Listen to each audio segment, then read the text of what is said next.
Yeah. whatever. And then it is that me? is cleaner. I'm the one that does that. I'm like, yeah, it's both of us, but it is you. that. I just did it. That's you doing an impression of you, but also me doing an impression of you doing an impression of Joe Pesci.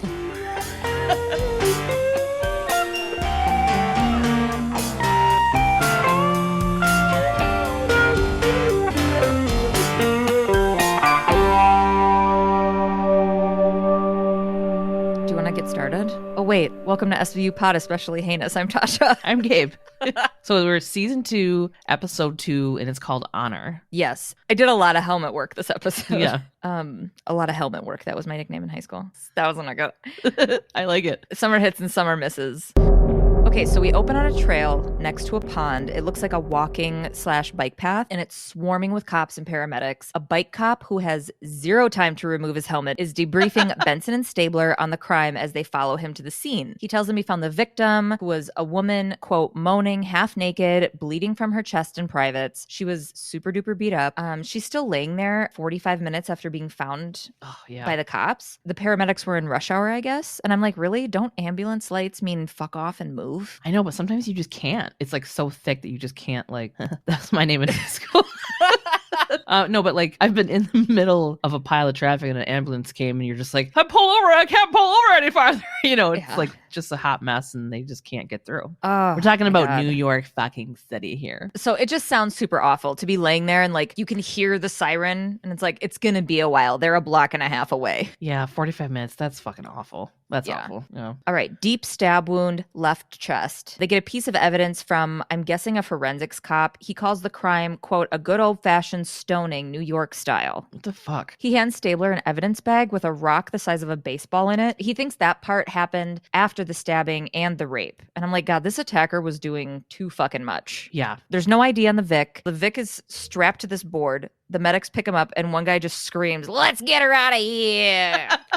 Olivia mentions that it seems like it's, quote, open season on women right now. And Stabler says wilding is back in vogue. And Olivia says that she hates the term wilding. I think that the term wilding came from the Central Park 5 incident. Mm-hmm. It was in like 89 when 30 to 35 like young teens from Harlem like went out and kind of went nuts on like Central Park. And a bunch of groups were like committing crimes that night and like doing stuff. And they called it wilding out. Yeah. And a woman, a white jogger, got raped and it became national news and 5 boys went to prison for a long time for it. And then we now know that they were wrongfully convicted. Yeah. There's a bunch of like documentaries about it and stuff. Like When They See Us, I think is one, right? Mm-hmm. But basically they just like picked 5 boys and none of them knew each other. Like they met each other while they were being like processed. They're like, oh, that's so bonkers. Yeah. So, but at the time that this episode came out, everybody still thought that they were guilty and in jail. So she's like, this is like another. So they were in prison for over a decade. Longer. Yeah. I think. Hold on. That's what over a decade means. Oh yeah. Yeah. Their convictions were vacated in like 2002, but I'm not sure. Okay. So, but when this episode came out, they were the Central 5 thing. They were making a reference like, oh great, there's a bunch of kids running around recreating this again. Yeah. You know. So then she gets in the ambulance. Benson rides with the Vic and Stabler stays back to cover the scene. Then we go to, oh my God, the opening credits. It took nothing and Jeffries is out and Cabot and Tutuola are oh fish in the opening. What does that mean? Oh fish. Oh fish. Official. Oh, okay. Yeah. I was like, oh fish. What is that? Some kind of like fresh meat term? I didn't understand what you meant. Like fresh fish? I was like... But the shoulder-to-shoulder double door at the end, our favorite part of the opening, it's gone, you guys. In its place is our main cast, Benson, Stabler, Cabot, Toots, Munch, flanking Captain Cregan as he holds a binder, clearly something very important they're about to go over. The camera pans in really fast, and they're like, okay, everybody quick look over your shoulder, glamour shot style. You're like, surprise, the camera's there. Ba-ba, and they all look. Right? Just trying to do my job. What? Oh. Yeah. I wish they would have kept the door thing, but expanded the doors and added doves. Right? There's like rose petals coming down from the ceiling. Like a 90s R&B music video. Yeah, or like a soap opera. Everybody's wearing satin button-up shirts. Oh my God. There's a huge fan. So they're in the squad room. Cragen wants info on the victim, like immediately, obviously. The woman, she's Jane Doe in her 20s. She was raped and stabbed and beaten with stones and left for dead. They don't have any clue who did it and who she is or anything. In the ambulance, Olivia heard her mumbling in what she thought was Arabic or Hebrew, but nothing she could like make out. So the new guy, Tutuola, gets off the phone. He was only on the phone for like 30 seconds. No, I counted. Oh, you did? Like while Olivia's going on about this shit, you see Toots in the background sitting at his desk and he picks up a phone. His mouth doesn't move at all. And he hangs up after 3 seconds because I went back twice and counted. I'm like, yeah, that was only 3 seconds. He delicately puts the phone on the hook like he's pouring tea out of it. And he came out of that 3 seconds with this information. That was the hospital. They have post-op photos for us. They pour 4 units into her. It's touch and go. She'll survive. And I'm like, holy shit. Yeah. That was the most efficient phone call that's ever been on television. The Emmy was on fucking Adderall, screaming into the phone. He's like, post-op photos, blood. She might die. Hang up. When you said Emmy, I thought you were going to be like, the Emmy goes to the imaginary person on the other end of that phone for making the tiniest splash ever on SVU. Try in 3 seconds. I'm going to time you. Try to say post-op photos, 4 units. Okay. Touch and go. Hold on. Ready? All right. Go. Hi, is this Officer Tutuola? Because I have to tell you that she's in the hospital. Don't even say hi, is this officer? You just go like, I know, I'm trying to... Blood die. See, I'm from the Midwest, so I would be like, hello? Like, oh, hey, sorry. Hope you're not having lunch. Well, I'm just calling about that gal. Yeah, I'm calling about her. Oh, I know. Such a shame. Anyway, calling from the hospital. So, no, okay, let me do it again. Ready? Yeah. Go. We have post-op photos for you. There's 4 units in her, and it's touch and go. You took 1 second to breathe. Oh, shit. That's where you made a mistake. While the phone was ringing, that person was on the other end going, okay. And then the Emmy's boss is like, fucking Daniel, chill. You have a problem. Cragen then asks Toots about the rape kit, and Tutuola has more information. Hair, semen, bruising, and blood from a freshly perforated hymen. I want to get to that in a second, though, because Ice-T's face when he said that line was like, what the fuck am I doing here? Yeah, it's like, strap in, bud. Yeah, it's like I've said just a tiny bird's nest full of words, and I'm talking about somebody's freshly perforated hymen. Munch chimes in after the hymen info, and he's just like, a virgin. Dude, there was this like weird pause where you think he's gonna say something else, but he doesn't. Like, what an odd time to chime in and just have that be the only thing you say and not follow it up with like, I know about women's bodies, you guys. Oh, I've seen 1 or 2 in my day, or whatever the fuck, you know? Well, you know, he only marries hot chicks who are dumber than him. Yeah. Okay, so Cragen sends Munch and Toots off to call every precinct, transit, and housing district to see if anyone has reported this person missing, who they still don't have an identity for. When he sent everybody off, he referred to it as, quote, pucker time. That's right. Yeah, which I was like, what does that mean? It's like, get your buttholes ready, y'all, because this is going to be a rough one.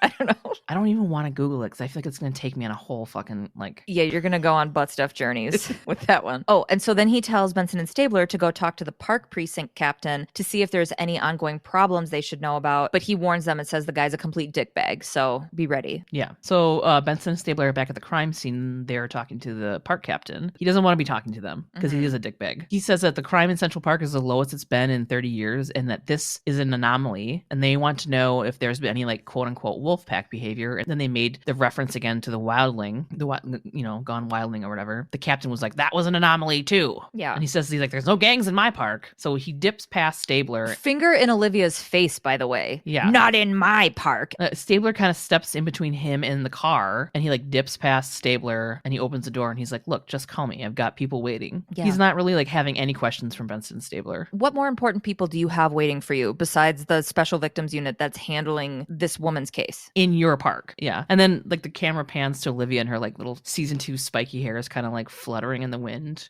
Oh, fucking babe. Benson and Stabler approach the guy I thought was a bike cop with a bike helmet, but it turns out he's a horse cop with a horse helmet because now he's got a horse with him. He spills to them that the park captain isn't sharing shit because he's afraid that the Morris commish is going to come down on him. There's a pattern of rich kids on mountain bikes robbing and harassing people. This cop was just like, yeah, I'll tell you everything. What do you want to know? The captain didn't see the pattern of these rich kids pulling shit until the day before. So now the cop tells them that the captain's trying to clean this shit up and not look like an incompetent dumbass with a job that he can't handle. Right. This officer, who absolutely refuses to take off his helmet, tells them he had an encounter with the bored rich kid ringleader. It's like driving you insane how much this guy won't take off his helmet. He's just like walking around with his fucking helmet on, though. Like every scene that he's in, we're like, we get it. Whatever vehicle you're on, you need this helmet. What if he needs both of his hands for evidence? He's got That's fine. There's a clip, you hang it over your arm. Or I'm sure there's a spot on his cop belt that like holds his bike helmet. Or I'm sure if there's an accessory that he can add to his cop belt, he's got it to clip his fucking bike helmet on.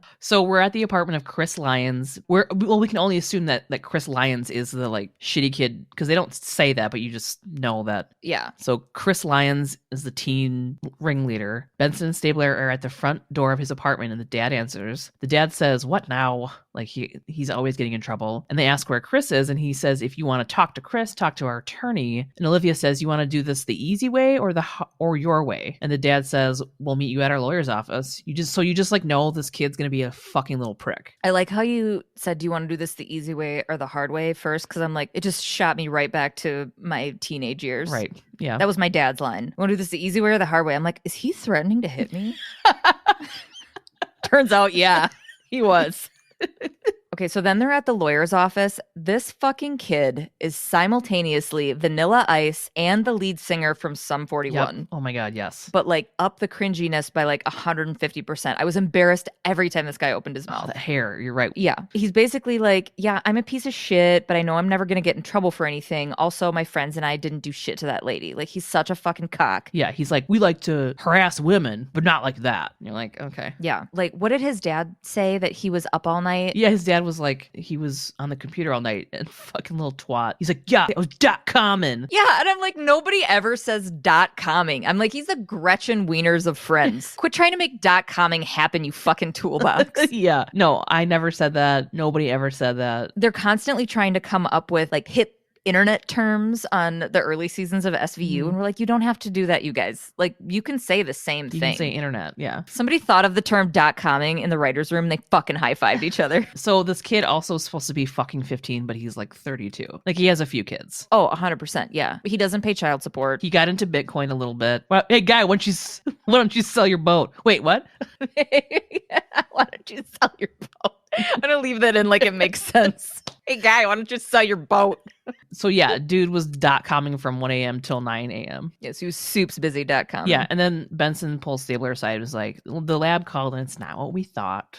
So now they're at the Emmy office. The attacker's DNA was inside her, and she was dumped after she was stabbed. The hospital said that she lost nearly half of her blood volume, and they didn't find anywhere near that number at the crime scene. So that's how they know that she was dumped. And there was like white cotton fibers all over her, and she wasn't wearing any pants, but she was wearing a bloody sweater from Hanford University. Yeah, so that's their next lead to IDing her. Yeah. Benson and Stabler at the Hanford University admissions office. They're going through pictures of women who are attending Hanford. They find someone who looks like her, and her name is Nafisa Amir. She's 22, in school for journalism. She's from Afghanistan, and her emergency contact is Dayoud Tarsi in the East Village. And they send Munch a fax of her ID. So then Munch and Toots are at the door of Dayoud Tarsi. So this dude answers. He's got a bandaged, fresh cut on his forehead, also a t-shirt that says, "I did it," in all caps. Wait, what? That's like... No, he didn't. So this guy who says he's not Dayoud Tarsi says Dayoud doesn't live there anymore, and his name is David Hamoud. He doesn't have any photo ID. He says he moved in the week prior and tells them he got the cut from trying to fix his sink himself. And he squeezes in between them, which I'm like, what are you doing? Because the hallway was really wide, and he could have just walked around them. Yeah, it would have been like 2 steps. They were standing 6 inches apart from each other. Yeah. And he's like has to go shoulder first to get between them. And it's like, just walk around. Yeah. But he rushes off because he says he's got a meeting, and he's like, "You guys can come over later if you want." So Benson and Stabler are at the library talking to an itty bitty curly haired sweater, under blazer, tiny rimmed glasses wearing professor. Does that make sense? Yeah. Okay, great. Benson is showing her a photo of Nafisa in the hospital, like a graphic photo. And the woman goes, "Oh God." The professor says Nafisa missed class that morning, and she had been in a couple of her other classes and had never missed one before. They talked a lot about the differences between Afghanistan and the United States, free press, women and shit. So the professor then tells them that Nafisa's parents must also be in the States because it's not legal for her to leave the country alone as a woman. Or even her house. Yeah. So she maybe snuck out or her parents were here. Yeah. This professor had quite a bit to say about Afghanistan and the culture. Mm-hmm. And Nafisa seemed to want to be part of something else. She was kind of fighting against where she came from or what she came from. Yeah. Professor mentions that she had a best friend named Annette Fleming and that they were joined at the hip. Oh my God. There was like this guy in the background that like, he was basically, he had a book in his hand, walking behind the scene. You could tell he was desperately trying not to look at the camera. Like he just wanted to shoot one little look. And he probably did like 4 times and they were like, if you do it one more time, you're out of here. So they're off to talk to Annette. She's adorable. She kind of looks like if a Disney princess came to life and then went to Old Navy. She does. Yeah. She's pretty upset. And she said that Nafisa had been loving life, you know, getting her shit. Benson asked if Nafisa had a boyfriend. And Annette told her that she didn't talk about anything like that, probably to protect herself. Her dad is an Afghan diplomat and is extremely strict. Nafisa would always call him a control freak. And another thing Annette said was that Nafisa would wear her robes when she left the house and would change at school. And I think she means burqa. Yeah. I mean, I assume they're talking about that, but it's like you never, I don't know. You know? It is a burqa. Like when it covers. Okay. Anyway, I think she means burqa. She just says she wears the robes, obviously, to like, I don't know. You think if they were best friends, she'd be like, what's that called? What's that thing that you're wearing? Yeah. Mm-hmm. Annette says Nafisa was getting help from Professor Husseini. And I'm like, who's that? We find out later. Yeah. He was helping her to adjust to like American life and adjust to like, you know, change like living in America. Yeah. That's James Brown. But she kept the clothes in her locker. That's Apollo Creed's entry to fight Ivan Drago in the beginning of Rocky IV. I don't know if anybody knows this, but Tasha is like obsessed with all the Rocky movies. Any single problem that she's ever had in life can be somehow impressively compared to and contrasted with a Rocky scene. Because it holds it's basically like, you know how people use the Bible as like a moral compass? It's like that. Yeah. Just go back. Every time you have something really hard happen in life, just come ask me. Just send me. She'll tell you. DM me real quick and I'll let you know which scene of which Rocky movie that you need to get your eyes wrapped on to get through your tough time. Oh my God. Anybody who's listening, actually do this. I want to see. I want to see what she says because this is just. It'll never be Rocky V, you guys. It won't. I don't know what that means is the thing. Anybody who does Tasha will be like, no shit. Anyways, they're at Nafisa's locker. I'm seriously challenging you people, like DM svupod on Instagram because I need to like hear these responses. No. It's going to happen because. I mean, I don't care. Yeah, for sure do it because I'm not kidding. Like I'm not either. And I'm always impressed when you do this. It's almost embarrassing, but I have gotten through some of the hardest times of my life by like getting myself fucking geared up by a monologue from Sylvester Stallone in any number of the Rocky movies. Yeah. After that breakup with your shit fuck ex-boyfriend. What now? Remember that huge like painting you made? Oh, you mean the one that's hanging in my basement over here? Yeah, that one.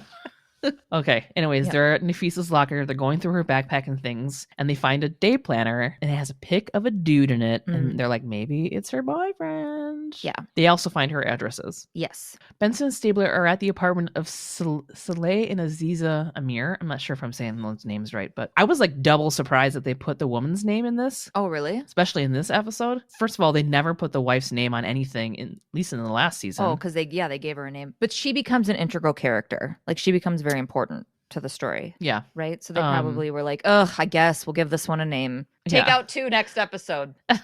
we gotta even this out. So Nafisa's father confirms that the picture is of their daughter, Nafisa. They inform her she is in intensive care, and the dad asks if she's dead. They tell her no, and he goes off about how Nafisa didn't know her quote unquote place, and how she chose to do a man's work and turned her back on the traditions of her family. Yeah. He says they still have a son, Jaleel, but that Nafisa is dead to them. Olivia and the mom shoot each other this look. Right. Stabler tells him that his daughter was beaten and raped. And the dad said, it's zina, which I don't... It's punishment for having sex with a dude who's not her husband. Yeah, she slept with a man who was not her husband. That's what he says. We're not quite sure what he's referencing. Like when I first heard him say that, I'm like, is he talking about the fact that she was raped? Which could be... Okay, Stabler shows him the picture of the dude that was in Nafisa's day planner. The dad says he doesn't know who he is. And Jaleel isn't at home, and the dad says that him and his wife are suffering agony about the life that Nafisa chose and for them to leave them to grieve, which I was like, okay. Anyway, this is really tough because like as people that come from the culture that we come from, this is like mind blowing, you know? And I just don't love this representation of a culture because I feel like it's fragmented and irresponsible. There's not a whole lot there's not enough backstory given. Not that you can sit and give all of that backstory, but I feel like this wouldn't fly today, you know, this level of representation. It's just that this is being thrown out to a middle America in the early 2000s who is already looking at our differences through an ignorant lens. I'm going to get into all this stuff in the chaser. There's like it's a lot of stuff, but like, please know that we are aware of our level of ignorance, like in this subject. Well, I'm not necessarily. No, there is a level. I guarantee there's a level of ignorance that we have because. Like, I was going to say I might not even be aware of how ignorant I am on it. Is what it was how I was taking it. Like, it's like I might not even know that I'm saying shit that I, you know. So they're in the precinct. The team is discussing handling this shit delicately moving forward because of Dad's association with being a diplomat and shit. Munch and Tutuola see the picture that Benson and Stabler found in the backpack of the dude, and they're like, hey, it's that guy from the apartment that said he'd never heard of her. It's David Hamoud. They're going to go pick him up. So Benson, Stabler, Munch, and Toots basically surround David's building and watch him coming back from getting groceries. He sees Tutuola's early years ponytail and takes off, and they all chase him down, hop in cars. He sees the colonial pony, and he's like, as a cop for sure. You call it a what? Colonial pony? Like a colonial pony? Those little ponies? I thought you were Colony pony. You might as well have a blue, like a ribbon in it or something. like a little flute. And he goes but he's like hauling ass behind this guy, and Toots just dives over, like he belly flops him from behind. Fucking starfish dives over the guy. So what he did actually, off camera, there was a trampoline, and he took a run, made a big jump, fucking did like a bear hug on the guy's back. I think it was just a mannequin of Tutuola that they had put a little George Washington wig on and threw it on the guy. It looked like Toots didn't have any fucking control of his body, just like flopping on top of him. Or there was a cliff or something he jumped off of nearby and tackled him. Yahoo! What is that for fucking Goofy? Regardless, Stabes is impressed with Tutuola. Yes. He's like, nice tackle. And I'm like, oh, it was a cute little moment that they had with each other. Anyways, the guy's like, you won't ever find her. I'll never tell you where she is. And Stabes is like, we already did. I'm like, duh, you dummy. Turns out the dude is Daoud Tarsi, who they were originally looking for. He's spilling to Benson and Stabler in an interrogation room. He and Nafisa were a couple. He loves her. They got in a fight. He said that he hates that she acts like she comes from some primitive tribe. These are his words. That her dad hates not having control of quote unquote his women. Yeah, he doesn't. Well, he said that he came to the U.S. in '88. He's got no family, and he got his citizenship in '93. He also has an import-export business, and Cragen wants to keep all of this out of the press for now.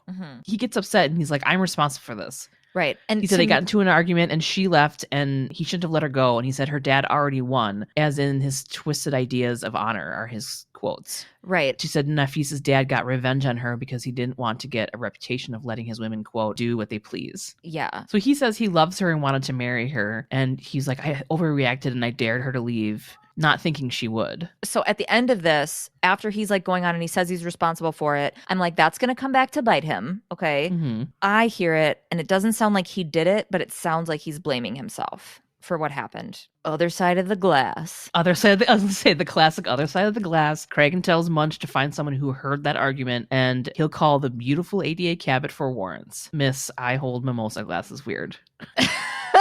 So they're outside of Daoud's apartment. Munch and Toots are talking to a New Yorker who's taking his trash out and won't stop for 2 fucking seconds to talk to the police. He's really busy with this trash. Yeah. He's got all these trash, he's got all these bags. He's got 2 detectives wanting to talk to him about a horrific crime, but he's like, hang on. Yeah, I'll talk to you, but I'm not stopping with my trash. I got to get finished up with these garbage bags because the trash trucks are coming. And then once I put them over here, I got to start over and put them back. They're leaning against this brick wall. You think they can just sit here like this? We're in New York, goddammit. The whole city will come crumbling down. God, we're really trying to make this trash moment happen. I know.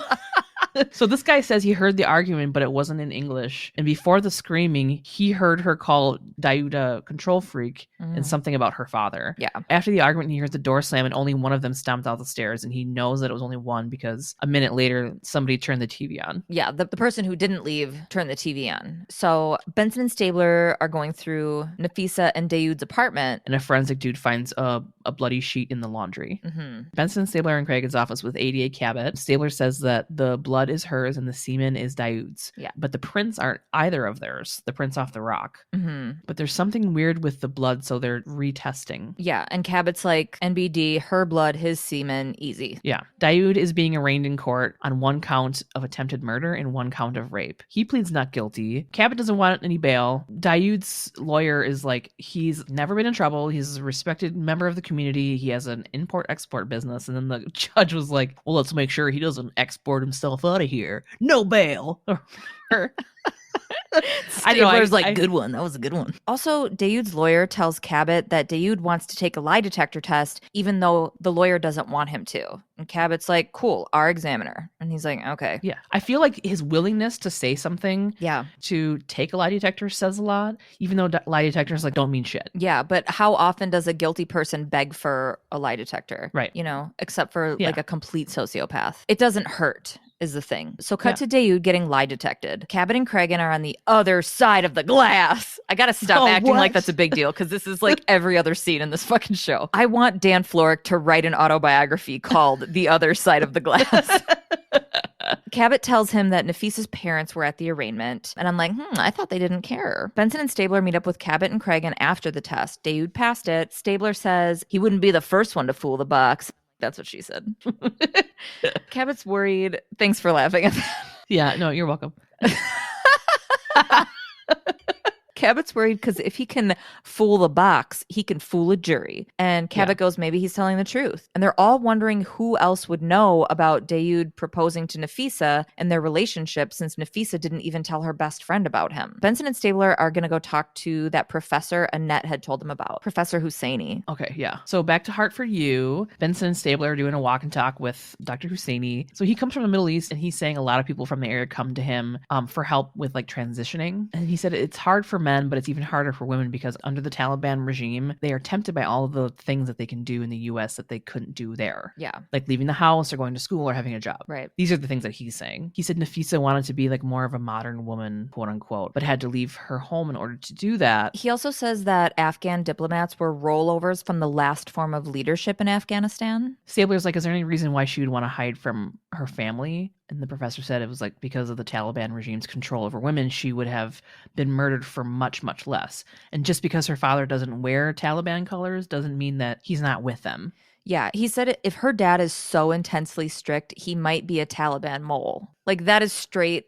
And this is where I'm going, ooh, this is a little irresponsible because it's like, hey, white Idaho, aren't you scared? Isn't this scary? Different people, So Cabot's coming in hot to a meeting room in the prison with Dayoud and his lawyer. She says that even though he passed the lie detector, his confession will be enough. And Dayoud's like, my what? And she's like, he told Benson and Stabler that I am responsible for this. And I'm like, duh, he meant he feels responsible. Please don't play with semantics, ADA Cabot, right? Yeah. I don't know. I respect her in a lot of ways, but I think this is what he meant. Right. And so then Dayoud goes to another place mentally and he reminisces about how they met as he looks longingly through the bars. Dude, when he gets up angrily and I was like, he's not going to that window. And he did. He's like, young love. I was just like my dad at the end of Cool Runnings at the movie theater. Standing all around. You're like, Dad, sit down. You're the only one. Oh my God. How old was I? How old were we when Cool Runnings came out? I gotta Google. Hit it up. I've been known to Google a thing or two. Let's see. On Cool Runnings. I couldn't have been more than 11. Was it 92? 93? 93. Oh my God. Nice. I was younger than 11. How old? Oh, I forgot about John Candy. I was 10. Oh, I know where I was when I learned he died. It was in 6th grade. It was right after Eastward Ho or whatever, right? Forward Ho? So my dad took my brothers and me to see Cool Runnings in the theater. And at the end, when they crash their bobsled and then they all pick it up and they walk it to the end together, there's this slow clap that happens. It's like us and maybe 15 other people in the theater. And my fucking dad just gets up and slow claps along with the people that are paid to be extras in this dramatic portion of this movie. And the guy in front of us, I wish I could just turn a visual on for you, because this guy in front of us turned, like, looked over his shoulder and looked at my dad. Like, no way. Just furrowed brow, yet eyes bigger than they've ever been, I'm sure. And my little brother and I are both just like, oh my fucking God, Dad. So every time anything awesome happens or like anything moving happens and we're with my dad, we'll just start slow clapping, be like, right, Dad? Anyway. Oh my God. The reasons why the lights on the stairs in movie theaters are just a little bit brighter in Wisconsin is because my dad doesn't have a fucking chill button.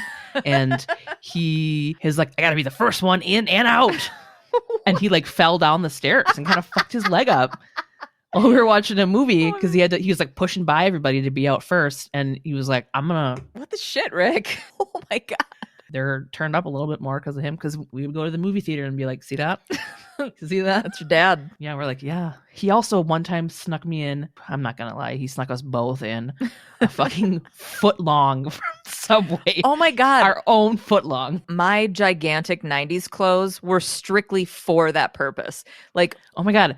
I used to pop popcorn and put them in pillowcases because so it couldn't hear it crumble, but I've never fucking snuck an actual foot-long sub. I have eaten a foot-long meatball sub and a 20-liter of Sprite.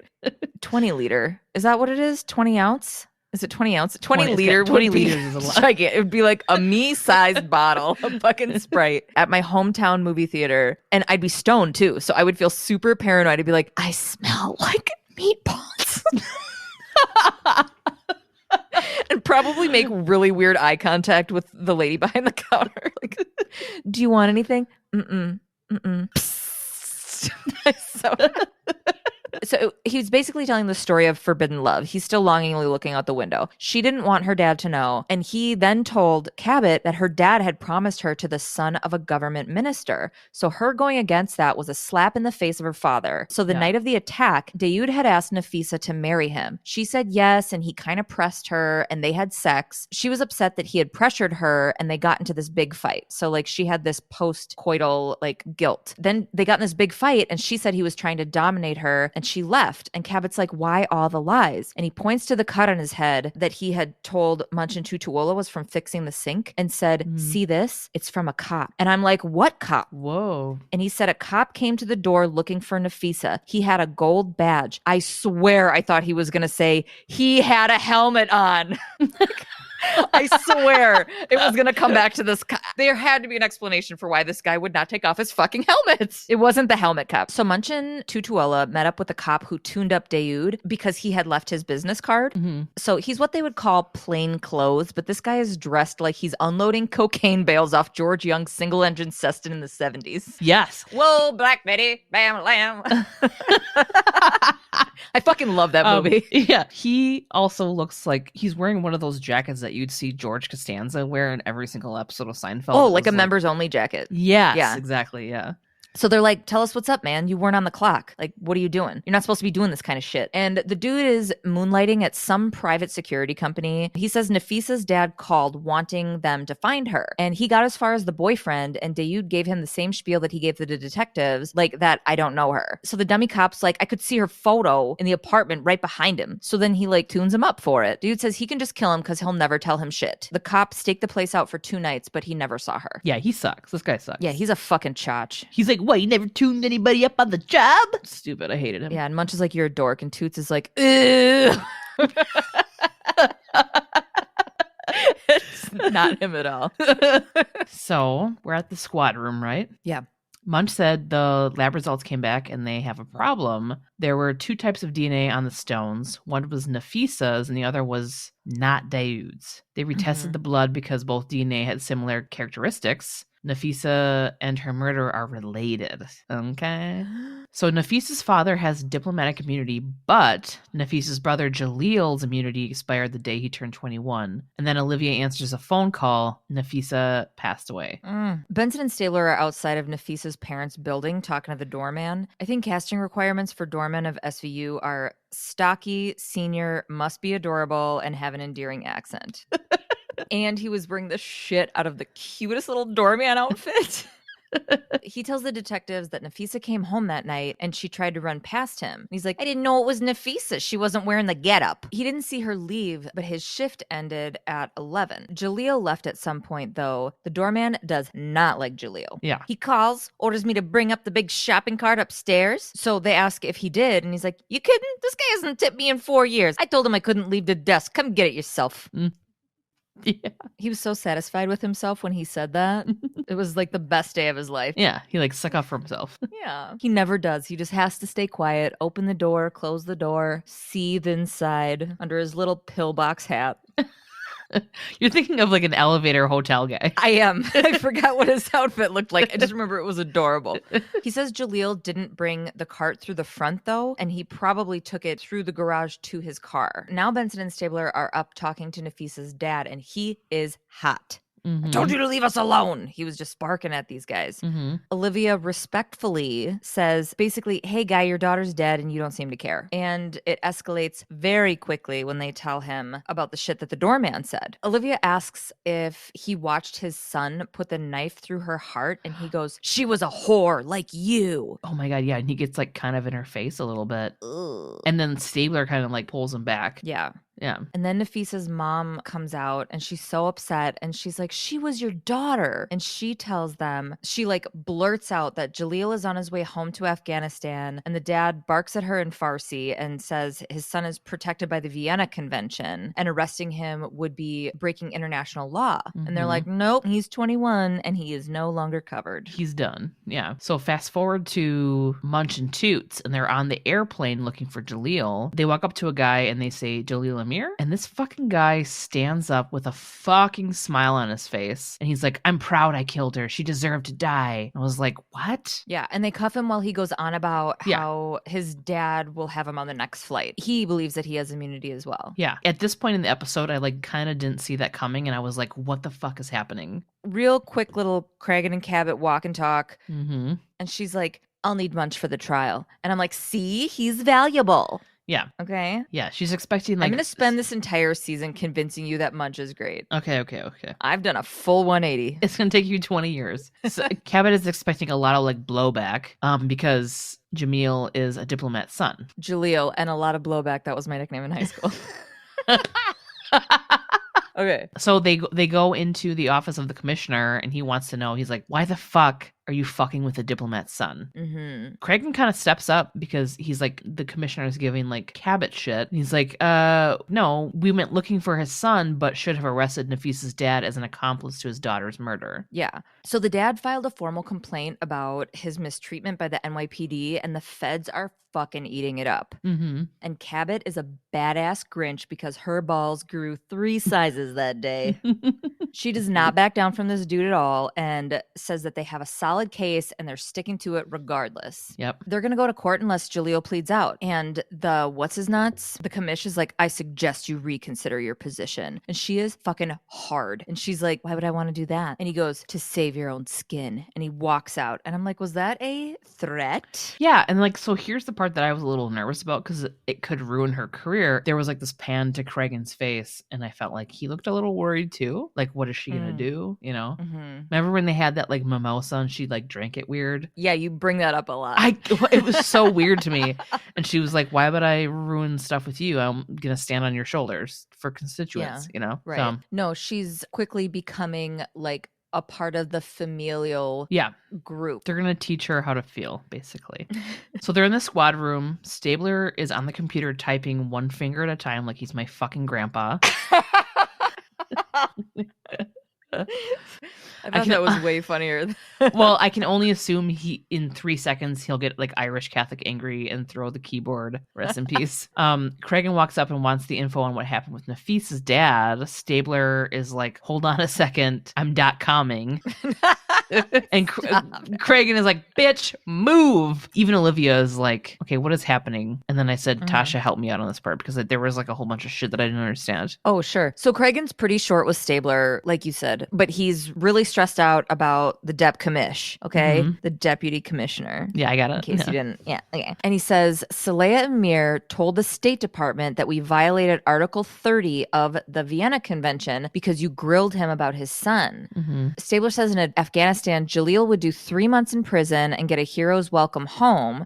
And Cragen says, this is the Afghanis playing hardball. All of that seems problematic, but also because like I don't know anything about any of it. Yeah, there is. I mean, I'm going to talk about some of this stuff in my chaser just as far as like what honor killings are and the laws surrounding them, but or that had but really they're trying to go over the heads of the NYPD. They're trying to go over the SVU's heads and be like, you violated the Vienna Convention. Okay, so the Vienna Convention is an international agreement regulating treaties between states. Known as the Treaty on Treaties, it establishes comprehensive rules, procedures, and guidelines for how treaties are defined, drafted, amended, interpreted, and generally operated. Okay, cool. So it goes above and beyond the law of our land. Yeah. Because it can fuck up international relationships. They're in the chambers of Judge Alan Ridenour. I don't know how to say it, but I love this judge. There's like 2 or 3 episodes in the first season that we encountered him, and he's great. I was really mesmerized this episode by his mustache and how he could enter witness protection, shave it off, and not even have to move to Arizona. It's a personality in itself. Dude, facial hair to me on men is like Superman taking off his glasses or putting them on. I'm like, hello? Yeah. So Cabot and Jalil's lawyer are in his office. The lawyer is like, they didn't Mirandize my client. So yeah, the lawyer's trying to say that he wasn't Mirandized because he made this confession. He just blurted it out. He blurted it out before, quote unquote, knowing what his rights were. So he's saying he wasn't properly Mirandized. So then Cabot just calls it an excited utterance because it was something that was said prior to them even being able to Mirandize him. So they're splitting fucking hairs. Here's the thing that's weird to me is because never once in history has being like ignorant of the law mean that the law doesn't still apply, right? So I couldn't figure out why like... Yeah, but I'm sure there's like all kinds of tiny itty bitty little loopholes. Yeah. That if you have a good attorney, then they're going to find all that shit. Yeah, that's true. So, because this is the first time I'd ever heard of an excited utterance. Me too. When they were writing for this show, like early on, I bet they had like a law book. What would that be called? I don't know, just like a book of things that lawyers use. Of law. And they would open it up and be like, ooh, excited utterance. I can write a whole story around that. Now the lawyer is changing the plea to not guilty by reason of mental defect. Because they're saying he didn't realize that killing his sister was wrong because of like cultural stuff. Yeah. Okay. The judge doesn't want to deal with an appeal if he ignores it, so he's having Jalil examined by a psychiatrist. So they're at Rikers Island. Skoda's there talking to Jalil. Yes, bitch. Jalil isn't as pumped about killing Nafisa at this point. So he's had nightmares since he was 8 because his dad made him watch his grandpa. This is trigger. Yeah. His dad made him watch his grandpa slit his aunt's throat. Skoda, he starts hearing this story from Jalil at Rikers. And we're all like, holy shit. Like, you saw this fucked up thing when you were 8. And then it cuts to Skoda in Cabot's office, and he's filling her in on the story. So Jalil's aunt cheated on her husband, and that's what got her killed. So although it seems super black and white, Jalil being taught this his whole life makes it kind of muddy for him. He was doing what he was taught in the name of honor and manhood and whatever, but Skoda could tell he was fucked up over it. So jury selection is going to be crucial here to unmuddy the waters on whether Jalil knew what he was doing was wrong or not. So then I'm like, ooh, Cabot and Jalil's lawyer are at jury selection. And after this juror gets excused by the defense, Cabot asks to approach the bench. And she's pissed because this generic white dad lawyer is excusing strictly women or Jewish people. And she threatens to ask for a Batson hearing. It's basically a challenge that the jury pool is built on discriminating factors.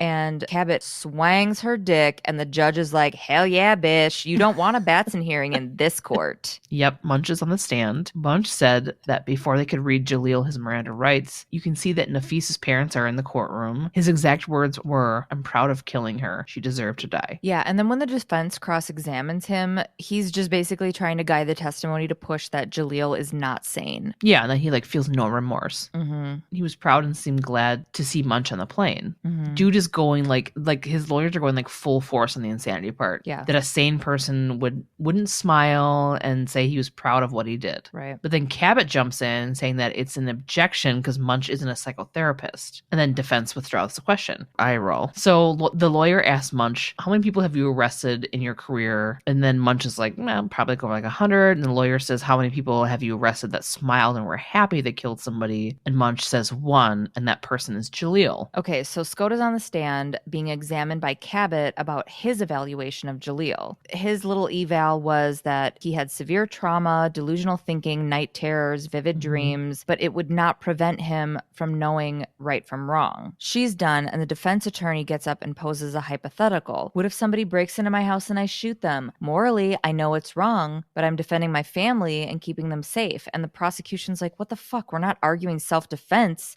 Yeah. But the defense is like, Jaleel believed the actions of his sister could harm himself and his family. And Skoda reluctantly admits that that is possible. Okay, next up is Professor Husseini. He says that in Deuteronomy it says that if unmarried people sleep together, they should both be stoned to death. The Quran is about families and that everyone is equal, and the family's honor determines their social status. He says, although it's true that women in these circumstances could fear for their lives, there are countries actively trying to put honor killings in the same category as regular killings, quote unquote. So then this bobblehead of a defense attorney gets up and grills the professor about honor killings, noting that 3 out of 4 killings on the Gaza Strip the year prior were honor killings. And if a family loses their honor, men can lose their jobs, get ridiculed, children become outcasts until their honor is restored. And he asks, isn't that true that in the ancient belief, the more brutal the killing, the more honor it's worth?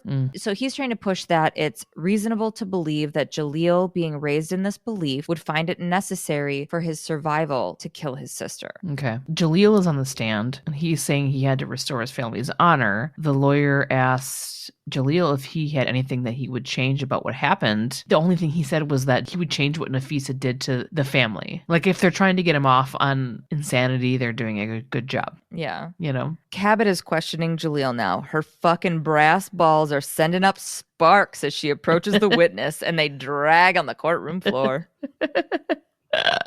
So Cabot says, you killed your sister because she was with another man. And Jaleel said she had an arranged marriage and it wasn't her decision to be with anybody else. Barf. Jaleel left her half naked in the park to shame her the way that he felt she shamed the family. And then he used stones to try to kill her because that's the way they kill quote unquote whores where he's from. Jaleel doubles down on saying he's proud of what he did. Cabot asked him if he was proud of what he did, why did he run away? And she really laid into him about being a man. Yeah, she's like, a real man faces the consequences of his actions. Yeah, and Cabot kind of picks up on it that he's like looking at his dad, and he's like, and then Cabot is like, did your father tell you what to do that night? He knew that it was wrong and didn't want to spend his life in an American prison. Yeah, and that's why he ran. And Jaleel's like, no, I just did it to restore my family honor. But he's like, keep side-eyeing his fucking dad. And she gets shit for badgering the witness, and Jaleel regains his composure and says he was doing what was right. Yeah. Okay, so they're in Cragen's office. Everyone and their fucking mom is there.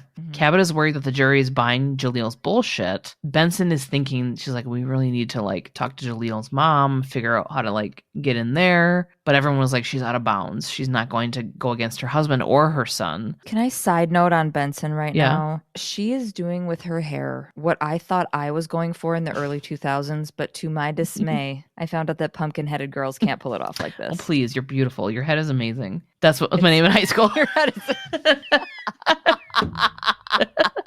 So Toots suggests that if Nafisa's mom testified, she'll be sentencing herself to death. She'll be sentencing herself to death within her family at least. Cabot says, if the jury thinks Jaleel is culture programmed to kill, he gets his insanity verdict. So they go back and forth about trying to press the mom, but then they decide they're ready to go hard and also protect her hard. But like Nafisa's mom did say that Jaleel and her were in a fight with her husband about Nafisa. So Olivia's like, we need to reach out to her one more time. Cregan says that they need to let Nafisa's mom know that she is protected, but they don't want to cross any weird like diplomatic lines. So they're at the apartment. Benson, Stabler, and Toots. They're talking to the wife. She says she's already lost Nafisa and she does not want to lose Jaleel. So they're trying to convince her that Nafisa didn't lose her honor and that her husband had convinced Jaleel to do the killing, right? Yeah. They tell her they know that Nafisa was Saleh's ticket home because he had promised Nafisa to a Taliban and she blew it because she fell in love with a dude here. So it was a bullshit honor killing because Saleh was pissed about that. Right. Like, it wasn't about honor is what they're trying to push on her. Yeah. And then Toots kind of just like, we can protect you. Yeah. And I don't know if it's the music or this woman's painful, soulful eyes, but I'm ready to cry when she turns to Coco's husband, Ice-T, and says, I don't want your protection. I want my daughter. It might be the mom in me that was like, did you get emotional at that? I got really emotional at that. I don't even remember that part. So yeah. Oh, I don't want your protection. I want my daughter. Oh my God. Yeah. So they're in the Supreme Court and fuck what? You're just like, Sorry. You're like, I'm going to give her a moment. Okay. Let's see. Hold on. They're in the Supreme Court. Nafisa's mom is fucking strong enough, fucking queen to testify, which has got to be like insanely hard because she's like, I'm going to get murdered, you know? Yeah. Spilling her guts. She is fucking hurting. Yeah, she's saying that the night that Nafisa came home upset, her husband had asked Nafisa if she was still a virgin. Nafisa said no, and the dad hit her, and she fell. And Jaleel tried to help her, and the dad said let her lie there like she lied with the American boyfriend. And the dad got a knife from the kitchen, and Jaleel begged him not to, but the dad told Jaleel to kill her for their honor. He had to prove his manhood. Yeah, and then Jaleel did what he was told and killed her to prove his manhood, stabbed her, and then she was taken away. So the jury finds him guilty of second-degree murder, and Jaleel turns around and his fucking dad is gone. Cabot knows what that means. She calls Cregan and she's like, hey, so Saleh hasn't missed a second of the trial until today, and he's not here for the verdict. Both parents were gone.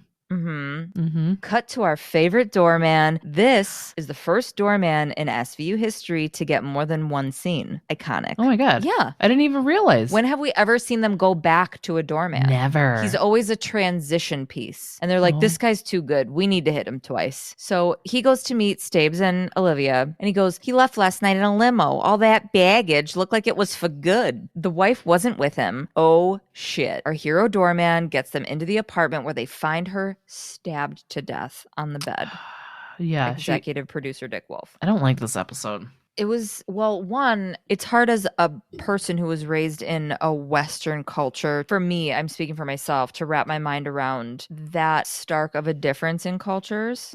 So I read a ton about it to try to understand it more, but it was still, you know, it's still like, it's still not going to make sense to me. You know what I mean? Yeah. Like, even on paper, I'm like, yeah.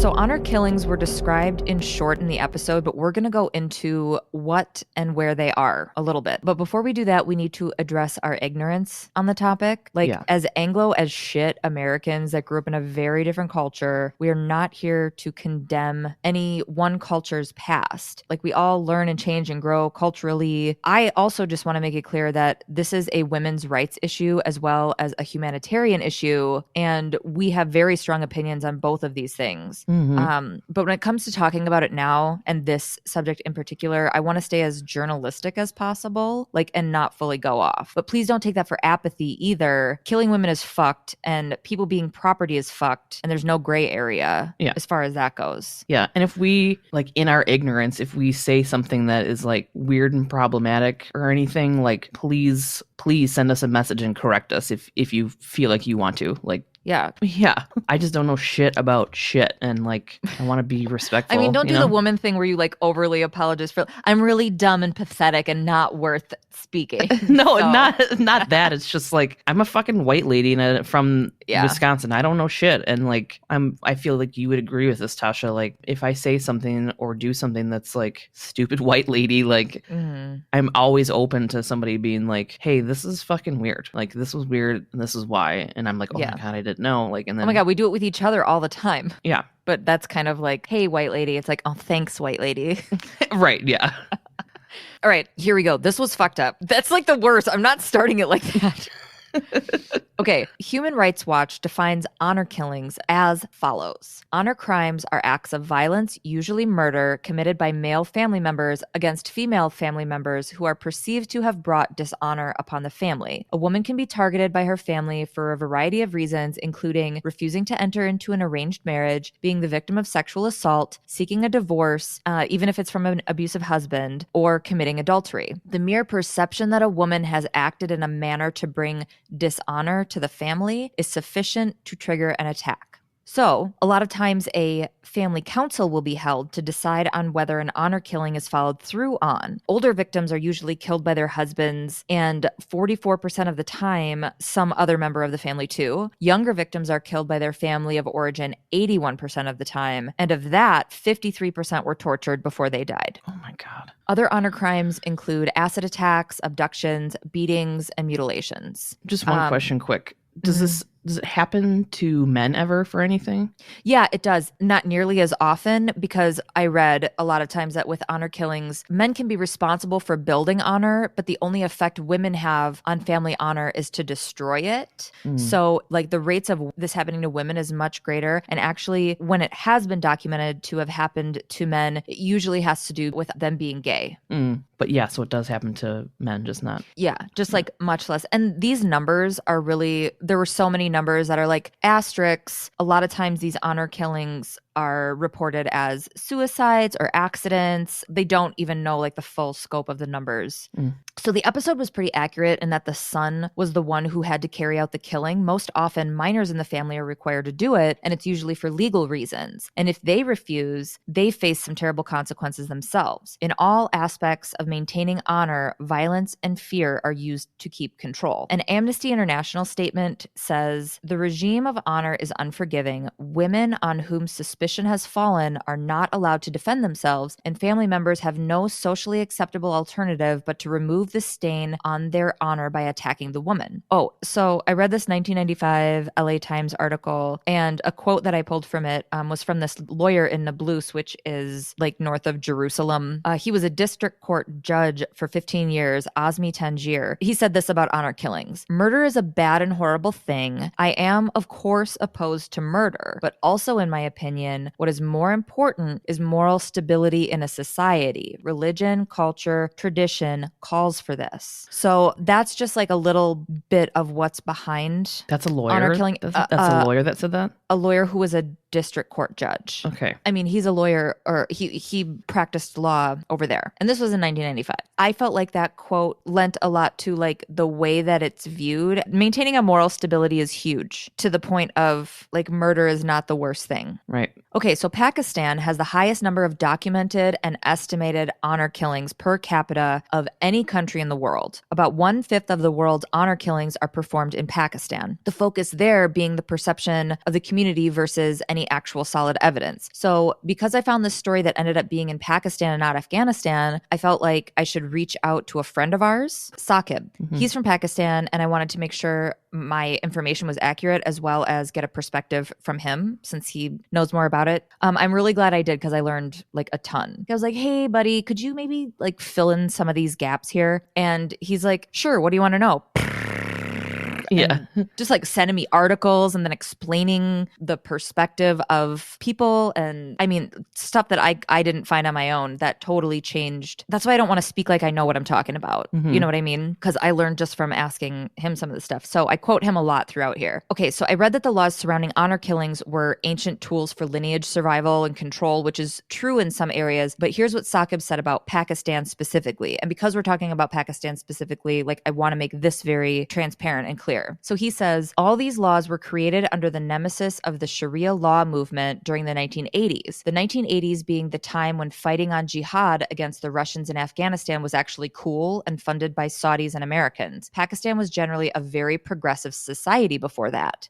Before, we were more believers in the Sufi Barelvi belief system. This was much more chilled out. In fact, we were on the hippie trail during the 1960s and 70s. The Wahhabi system is the one from Saudi Arabia, which came in during the 80s. Strict adherence to rules, oppression of women and minorities, which led to laws like this. During this time was also the introduction of laws like women's testimony only counts for half of an evidence witness or getting only half of a portion of inheritance. Wahhabi rules have no tolerance for any non-compliance of minorities or women. In fact, Zia Apad basically had a voting slogan, if you want Sharia law, vote for me. That was in 1981, I think. Even then, after martial law was lifted after Zia's death, we voted one of the first women prime ministers in the late 1980s. I think it was 1988. So that was what Saqib said about all of this, kind of summing up like where it came from to be in Pakistan. Does that make sense?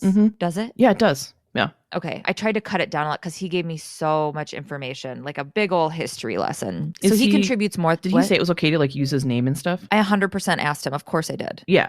No, I just didn't know if you were going to be cutting that out or anything. I was just wondering. Oh no, I'm not like Saqib. Boop. He lives in boop, with his wife Nicole, 2 children. Their names are no. I asked if I could quote him, and he said, "Yeah, that's fine." So he contributes a lot more throughout the story, but that alone really filled in some gaps for me. Okay, all right. This leads us to the story of Pakistan's Kim Kardashian.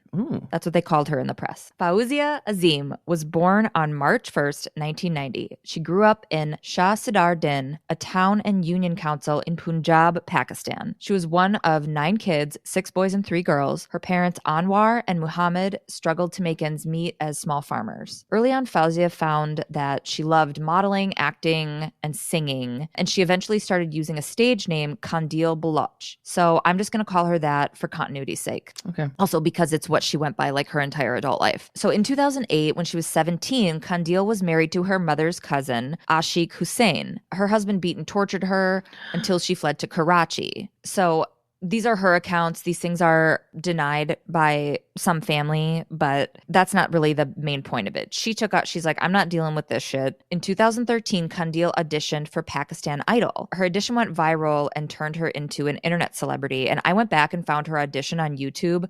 If you go to our show notes on svupod.com, I'm going to have a link to it, but she is this adorable little thing that shows up in this flowy green top and bright pink leggings and platform stiletto pumps. So there was only a little English sprinkled in here and there, but there were a lot of cutaways to the shoes. So I was like, ooh, this is a big deal. Like early 2000s Pam Anderson, like platform. I know exactly what you're talking about. Yeah. So the panel was not impressed with her singing, and she was escorted out, like begging and crying, but people loved her. Like I thought I was going to get blown away by this amazing singer, and the whole panel sitting there like, honey, no, bye. But we love your shoes. And she was like crying and she's like, come on, but she went viral for some reason. She developed this, she was already modeling and stuff too. So, but she developed this huge social media presence with her photos and videos, and she had catchphrases go viral and had Pakistani young people dub smashing her and shit. She was always compared to Kim Kardashian, but Kandil was bigger than that because she went against the norms of society that she was living in. Yeah. By 2014, she was regularly appearing on Pakistani talk shows. By 2016, she was mostly appearing on talk shows to debate religious scholars on the controversy that was her quote-unquote Western lifestyle. Whoa. Her position in the public eye grew, and Kandil used this as an opportunity to talk about women's position in Pakistan society. When I asked Saqib about her, like the first thing I did, I was like, hey, like what can you say about Kandil Baloch? And his quote is like fucking perfect. He goes, Kandil was like Harvey Milk and Madonna in one package living in Alabama. Totally provocative and totally in your face and very ballsy. And I was like, Alabama? And he goes, that's so that Americans can like get it. So something she said on June 14th of 2016, as women, we must stand up for ourselves. As women, we must stand up for each other. As women, we must stand. Hmm. Okay, so there's this dude, Mufti Abdul Qawi, that we have to get to know before we can move forward with Kandil's story. Oh, I don't want to. He's a religious cleric from Punjab. I read a little about the role of a cleric, and it's basically a clergy member, but also as part of the government. Words that are used to describe his position are mullah, imam. There's a lot of different words that describe his title, I guess. Mm-hmm. So he was a part of the Tariq-e-Insaf political party. It's shorthanded the PTI, but at one point he was even the president of religious affairs of the PTI. Okay. So he's this like big political deal and big religious deal. Kandil and Mufti first met on a political talk show. He did this a lot with models to talk about moral issues. They were debating opposing sides, but in the conversation, Mufti had said something about them getting the opportunity to meet, and Kandil said she would be honored to. Cut to Kandil taking video that she later posts on Facebook. It's June 20th in Karachi. She's in a hotel room, like big suite with lots of space, and she's like, guess who I'm hanging out with? And she pans over. She's always got like what is that extension thing that people put on their phones?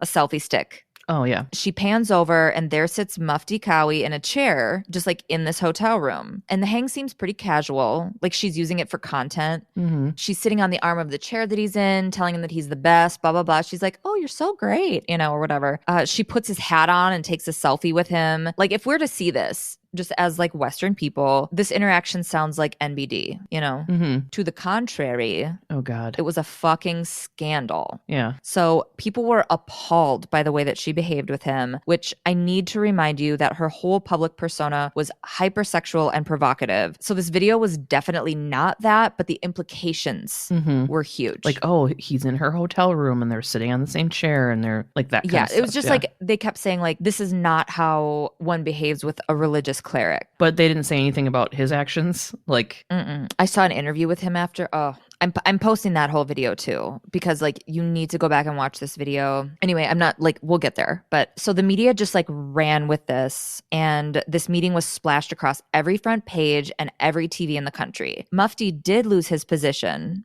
but here's the big turning point. This is all being super sensationalized in the press. And throughout this, Kandil's passport was made public, and she was basically doxxed by this media source. Until this point, she was a mysterious internet celebrity named Kandil Baloch. Now the whole country knows that she was Fauzia Azim. Oh, God. With that, they also knew that she was from a poor conservative part of the country, and then that connected her to her family. Her dad's name was on her passport. Oh, my God. In July of 2016, just days after the meeting with Mufti, fearing for her life, Kandil sought protection from the country. She told the Express Tribune, quote, I am getting life-threatening phone calls from Mufti Abdul Qawi. My life is constantly in danger, and it is the duty of the government to protect my life and to provide me with security. Like, she did not give a fuck and spilled all the tea about the meeting. This is what she said. I have unveiled a man who is leading the people toward ignorance in the name of Islam. I will continue to unveil this hypocrite face of religious clerics who are defaming our religion and country. She claimed that at this meeting, Mufti Qawi had asked about her choice of cigarette and drink, which led her to think that, quote, he would trap her. And she says, this is why I took selfies with Mufti. What do you mean trap her into getting pictures with her smoking and drinking? I never got full clarity on that, but I think maybe like to get her to do things she wasn't supposed to, and maybe get her in trouble, because like they had very opposing views. But there's also like he does not have a good reputation with women and how he behaves. And so she was catching some of that vibe. And the reason I say he doesn't have this good reputation is from another woman's, a journalist's perspective, and then her interaction with the head officer on this case. It's a whole thing. Like the way the women talk about him is different than how he's presented otherwise. This is so hard to do, like, because I don't want to disrespect like big religious people either, and like I don't know. I know you don't want to. I'm fine with it, but we shouldn't. I know we shouldn't. We shouldn't be like. I want to respect other people's. I'm not saying to like be like me. He's great, but like Yeah. She also said that Mufti had said, quote, "You must forget Imran Khan, as he is 65 years old and live with me. I am only 50 years old. We will not make public our nuptial agreement. Okay, so Imran Khan is a famous cricketer and politician who she had asked Mufti to set up a date with him for her. This is not the only account that I've read where he was a behind-the-scenes creep. Mm-hmm. Plus, I tend to lean into believing women. So, she had posted this thing. She had posted this like video of like telling Imran Khan that she wanted to marry him and da-da-da, whatever. So that was the content of the conversation of him being like, oh, forget about that guy. I'm only 50. So on July 15th, 2016, Kandil was drugged and asphyxiated by her brother, Wasim, while she was asleep. Her father reported her death. When her body was found, she had been dead between 15 and 36 hours. Wait. Hold on a second. She asked the government for protection and they didn't do anything, or no? No. I mean, yeah, but like, so she went back home? Yeah, she went back home and she was staying at her parents'. Oh my God, you'll get more into understanding the most dangerous place. No, after not in her experience. So it was first reported as a shooting, but when examined, the marks on her body showed that her mouth and nose had been sealed shut to prevent her from breathing. When Wasim was arrested the next night, he confessed and said, quote, I gave her sleeping pills and strangled her. She was bringing disrepute to our family's honor, and I could not tolerate it any further. I killed her around 11:30 p.m. on Friday night when everyone else had gone to bed. My brother is not involved in the murder. He went on to say, girls are born only to stay at home and to bring honor to the family by following family traditions, but Kandil had never done that. So 4 dudes were arrested for Kandil's murder. Her brother and her cousin were the ones who committed the murder. The person who drove the car is related to Mufti Kawi, so that made him a person of interest. So I watched an interview with him with this badass journalist, Hani Taha, who really challenged him. So at one point in the interview, she said, you are being investigated and the family says it's your fault. Why? And he goes, anyone who wants to make allegations against the clergy, they should remember what happened to Kandil. Got it. Yeah. Whoa. So even though there were a lot of side eyes in Mufti's direction, he was never formally charged with anything. The lead investigator was Atiya Jaffrey, and she had said this to this same journalist. In honor killing, it's just the women. I've never understood honor, and it is always on the woman. Like, she's an Olivia Benson level badass. This cop, you got to watch this it's like a 20-minute little doc about Kandil. So are honor killings are they considered more like something that happens in like rural type places? Because like here there's like a lady cop running around and she's not getting honor killed. So is it more just like... That's why I went to Saqib and asked him about all this stuff. He's like, that stuff is starting to be like more and more pushed out because it came in with a certain type of government, like the Taliban that came in and like took over government. He sent me so much fucking information, dude.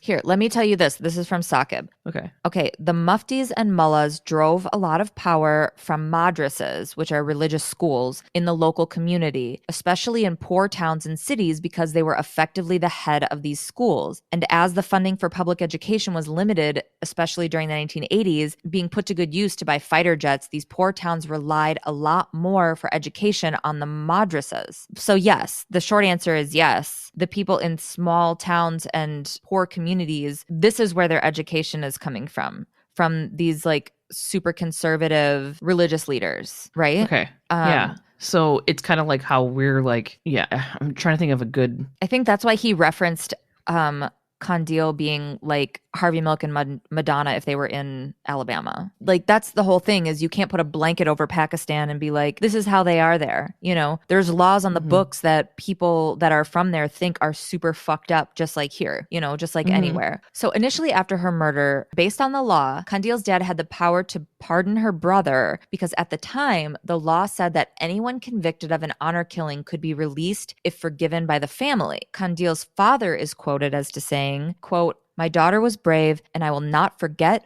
or forgive her brutal murder. He was not having any of this shit. And he said he would never... Oh, the dad? Her dad the really? Dad, yeah. Didn't know? Her dad had no part of it. He said that he would never forgive his son. And in fact, in an interview, he said he wanted his son and his nephew to get the death penalty. Holy shit. Okay, cool. All the pressure went on to her dad, like, hey, are you gonna pardon your son? And he's like, fuck no. She gave us everything. Like, she did all of this. We didn't judge her lifestyle. She was good to us. And he had nothing but good things to say about her. And her parents were just, her mom. That's why her parents' place was like a safe place. Her parents weren't like, because she was supported by her family. And up until this point, the rest of her family supposedly didn't have an issue with anything that she did. It didn't cause dishonor to anyone in their perception until people knew that she was attached to her family. If it wasn't for that media source who put out her passport, like, people found out who she was, her real name. So what the fuck, Mufti? And then, like, do you think Mufti got to the brother and shit? That is all sketch. Like, Mufti never got in any trouble or anything. Because, like, why would this, like, huge cleric be fucking involved in, like, the getaway car and stuff of the small family? Oh, because he's pissed at her. Oh God.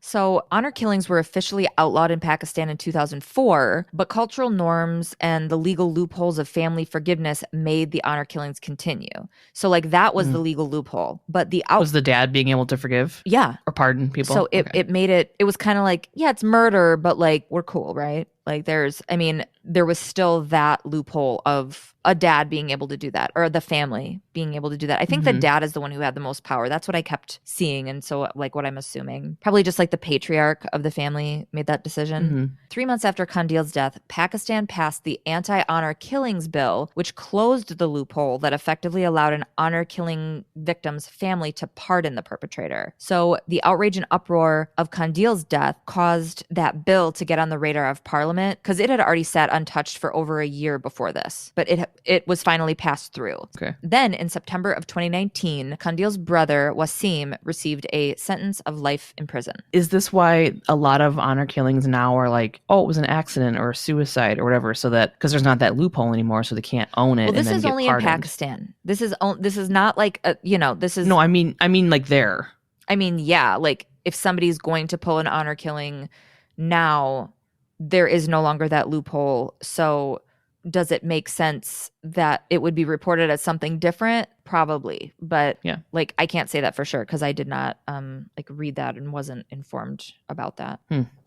But yeah, that's it. That's Kandil's story. So even though she had to die, she contributed a lot to changing that law. Yeah. Whoa, dude. Unfortunately. I don't think I knew about this.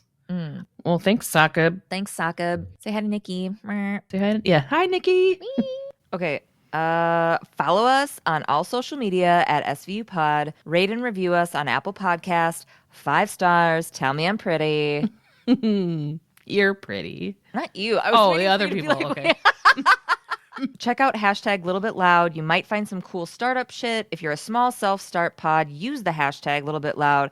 Let's bring it together. We got merch. Go to svupod.com and buy a cute beanie with our svupod logo on it, or a limited time big cat nudes t-shirt. Just to let everybody out of the country know, Abby's got that shit together because we can ship internationally now. Aw. Oh my God. Next week is season 2, episode 3, Closure Part 2. Oh God. I just got goosebumps because I know what's coming, and so do you. I do. All right. Love you, bye. Love you, bye. Do you know how terribly annoying someone has to be for me to call them annoying? Like, I understand who I am. I thought that maybe it was like a Nike shirt that said, like, instead of just do it, it said I did it. And then I was like, oh, that's so ironic. That's where my head went. I guarantee somebody has made like a Nike ad with OJ Simpson and that line. Oh, yeah. I want one that has this Nike swish and it's like, okay, I fucking did it. You should wear that when you go mushroom hunting. Oh my God, shut up. You're such an older dude. With my clip-on sunglasses, I am.